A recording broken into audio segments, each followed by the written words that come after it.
उत्तर प्रदेश के माननीय मुख्यमंत्री योगी आदित्यनाथ जी का बयान था कि अगर कोई भाषा, क्षेत्र और जाति के नाम पर समाज को विभाजित करने का प्रयास करता है तो ऐसे जिन्ना को हम वहीं दफन कर देंगे।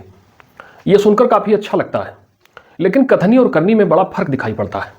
हम ये पूछना चाहते हैं कि एक तरफ आप कहते हैं कि सामाजिक विभाजन नहीं होना चाहिए, जाति के नाम पर, क्षेत्र के नाम पर, भाषा के नाम पर, लेकिन जब सरकार स्वयं ही समाज को विभाजित करने का एजेंडा चला रही हो, जाति आधारित कानून ला करके, जातीय आरक्षण ला करके, तो इन सब व्यवस्थाओं से क्या समाज विभाजित नहीं हो रहा है? ये मैं प्रश्न करना चाहता हूँ। आज सामान्य वर्ग स्वयं को ठगा सा महसूस कर रहा है और इस घृणित राजनीतिक वातावरण को भी बहुत अच्छे से इसका विश्लेषण कर रहा है। हम देख रहे हैं कि सत्ता पक्ष जब भी कोई नया कानून, कोई बिल लाता है तो विपक्ष उसका विरोध करता है, लेकिन जब ये यूजीसी का रेगुलेशन आया तो इस पर सारे राजनीतिक दल एक मत हैं। विपक्ष ने कोई भी विरोध नहीं दर्ज कराया, जिससे ये बात स्पष्ट है कि सभी लोग सामान्य वर्ग का दमन करना चाहते हैं। यहां सही और गलत का मतलब नहीं है, यहां केवल सत्ता का संतुलन साधने का प्रयास किया जा रहा है। अब जहां सामान्य वर्ग अपने राजनीतिक नेतृत्व के पुनर्स्थापना पर विचार कर रहा है, वहीं हम ये भी देख रहे हैं कि विपक्ष के कई दल सामान्य वर्ग को रिझाने में लगे हुए हैं।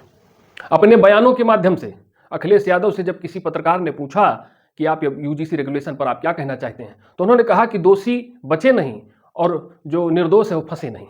मैं आपसे पूछना चाहता हूं कि SC/ST एक्ट में जब केवल आरोप लगा देने से गिरफ्तारी हो जाती है तो निर्दोष व्यक्ति के लिए कौन सी सुरक्षा है, कौन सा सेफगार्ड है और कौन सा कंपेंसेटरी मैकेनिज्म है? आप उसको कैसे बचाएंगे? मैं ये पूछना चाहता हूं। जबकि देखा जाए तो SC/ST एक्ट से ज्यादातर जो पीड़ित हैं वो OBC वर्ग पीड़ित हैं।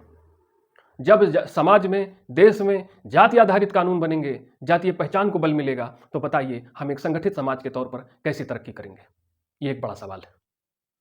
और यह भी मैं अन्य सभी विपक्ष के दलों को बताना चाहता हूं, वो ये ना समझें कि हम आपकी घृणित राजनीति को समझते नहीं हैं। भारतीय जनता पार्टी ने जहां हमको ठगने का कार्य किया है, हमारे जनादेश का अपमान किया है, वहां हम अपने आप को, अपनी जमीन तलाशेंगे, अपनी फसल बोएंगे, अपनी शर्तों पर अपने प्रतिनिधियों को तैयार करेंगे, उनको निर्दल चुनाव जिता करके लोकसभा और विधानसभा भेजने का कार्य करेंगे। अगर विपक्ष ये सोचता है कि हम अपने जुमलों से और चुनावी खोखले वादों से हमको रिझा पाएंगे तो ये उनकी भूल है। अगर हमारा पृथ्वीराज चौहान से कोई मतभेद होगा तो विकल्प कभी मोहम्मद गौरी नहीं होगा। ये हम उनको बताना चाहते हैं।